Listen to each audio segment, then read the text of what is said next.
Cyber অপরাধ চক্রের লোভনীয় প্রতারণার ফাঁদে নিঃস্ব অনেকেই। আইন শৃঙ্খলা বাহিনীর দক্ষতার অভাবে সুরাহা হচ্ছে না বেশিরভাগ মামলা। 3,29,000 টাকা দিয়ে তারপর আপনি পাসওয়ার্ড রিকভারি করতে পারবেন, এছাড়া করতে পারবেন না। তখন আমি বুঝতে পারলাম যে আমি আসলে ট্র্যাপে পড়ছি। লক্ষাধিক জিডি থাকলেও যদি আইনের সঠিক প্রয়োগ এবং তদন্ত যদি না হয় তাহলে কোনো অবস্থাতে এই জাতীয় প্রতারণাকে ঠেকাতে পারবে না। ঈদ শপিং এ ছিনতাই আতঙ্কে চট্টগ্রামের ব্যবসায়ী ও ক্রেতাদের উদ্বেগ। রাতের কেনাকাটায় জনবহুল পথ ব্যবহারের পরামর্শ পুলিশের।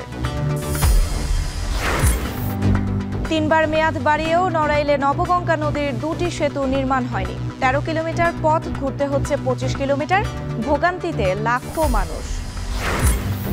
এবং যুক্তরাষ্ট্রের সাথে বাণিজ্য যুদ্ধের ঘোষণা কানাডার। মার্কিন পণ্যে পাল্টা 25% শুল্ক আরোপ, বিপাকে বাংলাদেশি অভিবাসীরাও।